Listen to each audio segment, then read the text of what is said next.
ಬೆಂಗಳೂರಿನ ರಾಜರಾಜೇಶ್ವರಿ ನಗರದ ವಿಶಾಲ ಆವರಣದಲ್ಲಿ ಕಾರ್ಯನಿರ್ವಹಿಸುತ್ತಿರುವ ರಾಷ್ಟ್ರೋತ್ಥಾನ ಆಸ್ಪತ್ರೆಯು ತನ್ನ ಮಾನವೀಯ ಆರೋಗ್ಯ ಸೇವೆಯ ಮೂಲಕ ಜನಮಾನಸದಲ್ಲಿ ಮೆಚ್ಚುಗೆಗೆ ಪಾತ್ರವಾಗಿದೆ.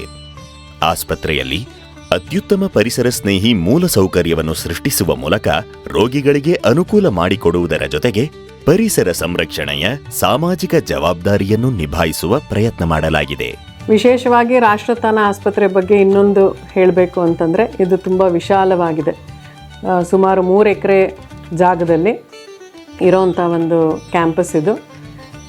ತುಂಬ ವಿಶಾಲವಾದ ಕಾರಿಡಾರ್ಸ್ ಇದೆ. ಮತ್ತು ನಾವು ರೂಮ್ಸ್ನೆಲ್ಲ ಮಾಡಬೇಕಾದ್ರೆ ಒಂದು ಪ್ರೈವಸಿ ಕೂಡ, ಪೇಷಂಟ್ ಪ್ರೈವಸಿನೂ ಕೂಡ ಮುಖ್ಯವಾಗಿ ಇಟ್ಕೊಂಡು ಗಾಳಿ ಬೆಳಕು ಬರೋ ಥರ ಕೂಡ ಮಾಡಿರೋವಂಥದ್ದು. ಯೂಶ್ವಲಿ ಬೆಂಗಳೂರಿನಲ್ಲಿ ಇಷ್ಟು ಜಾಗ ಸಿಗೋದೇ ತುಂಬ ಕಷ್ಟ. ಇಷ್ಟು ಜಾಗದಲ್ಲಿ ವೈಡ್ ಕಾರಿಡಾರ್ಸ್ ಇರೋದು, ಎಲ್ಲ ಕಡೆ ತುಂಬ ಕ್ರ್ಯಾಂಪ್ಡ್ ಆಗಿರುತ್ತೆ ರೂಮ್ಸ್ ಎಲ್ಲ. ಆದರೆ ನೀವು ಇಲ್ಲಿ ಬಂದು ನೋಡಿದಾಗ ನಮ್ಮ ರೂಮ್ಸ್ ಎಲ್ಲ ತುಂಬ ಸ್ಪೇಷಿಯಸ್ ಆಗಿದೆ. ಗಾಳಿ ಬೆಳಕಿಗೆ ಯಾವುದೇ ಥರ ಕೊರತೆಯೇ ಇಲ್ಲ. ಆಮೇಲೆ ನಾವು ಇನ್ನೊಂದು ಏನು ಮಾಡಿದ್ದೀವಿ ಅಂತಂದರೆ, ನಮ್ಮದೇ ಸೋಲಾರ್ ಪವರ್ ಜನ್ರೇಟ್ ಮಾಡ್ತಾ ಇದ್ದೀವಿ. ಸುಮಾರು ಒಂದು 900 ಯೂನಿಟ್ಸ್ ಬರ್ತಾ ಇದೆ ದಿವಸಕ್ಕೆ. ಆಸ್ಪತ್ರೆಗೆ ಬೇಕಾಗುವಂಥ ಒಂದು 1/3 ಆಫ್ ದಟ್ ಪವರ್ ನೀಡು ನಾವು ಸೋಲಾರಿಂದ ಪಡ್ಕೋತಾ ಇದ್ದೀವಿ. ಒಂದು ಅಭಿಯಾನ ಅಂತಂದರೆ, ಇಲ್ಲಿ ಪ್ಲಾಸ್ಟಿಕ್ ಮುಕ್ತ ಮಾಡಬೇಕು ಆಸ್ಪತ್ರೆ ಅಂತ ಸ್ಪೆಷಲ್ಲಾಗಿ ಸಿಂಗಲ್ ಯೂಸ್ ಪ್ಲಾಸ್ಟಿಕ್ ಬಳಕೆ ತುಂಬ ಅತೀ ಕಡಿಮೆ ಯೂಸೇಜ್ ಮಾಡ್ತಾ ಇರೋದು. ನಮ್ಮದಿಲ್ಲಿ ಡಯಟ್ರಿ ಇದೆ. ಡಯಟ್ರಿಯಿಂದ ನಾವು ಪೇಷಂಟ್ಸ್ಗೆ ಏನು ಊಟ ತಿಂಡಿ ಹೋಗುತ್ತೆ, ಯಾವುದೇ ಥರದ್ದು ಪ್ಲಾಸ್ಟಿಕ್ ಯೂಸ್ ಮಾಡ್ತಾ ಇಲ್ಲ.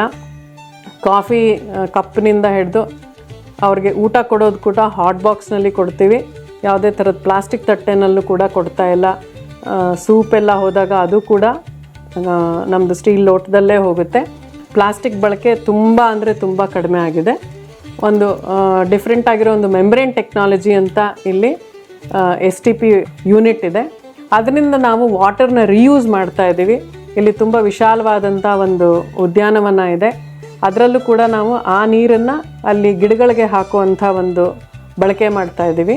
ಮತ್ತು ಅದನ್ನು ಬೇರೆ ಥರದ್ದು ಏನಾದ್ರು ತೊಳೆಯೋಕ್ಕೆ ಆ ಥರದಕ್ಕೆ ಯೂಸ್ ಮಾಡ್ಕೋತಾ ಇದ್ದೀವಿ. ಅದು ಎಲ್ಲ ಟ್ರೀಟೆಡ್ ಆಗಿ ಬಂದ ಮೇಲೆ ಇದನ್ನು ಮಾಡ್ತಾ ಇರೋದು. ಆಸ್ಪತ್ರೆಯ ಇನ್ನೊಂದು ವಿಶೇಷತೆ ಎಂದರೆ, ಆಸ್ಪತ್ರೆಯ ಆವರಣದಲ್ಲಿ ಉತ್ತಮ ಧನಾತ್ಮಕ ವಾತಾವರಣ ಸೃಷ್ಟಿಸುವ ಮೂಲಕ ರೋಗಿಗಳಿಗೆ ತಾವು ಆಸ್ಪತ್ರೆಯಲ್ಲಿ ಇದ್ದೇವೆ ಎನ್ನುವ ಖಿನ್ನತೆ ಮೂಡದಂತೆ ಮಾಡಲು ಕಾಳಜಿ ವಹಿಸಲಾಗುತ್ತದೆ.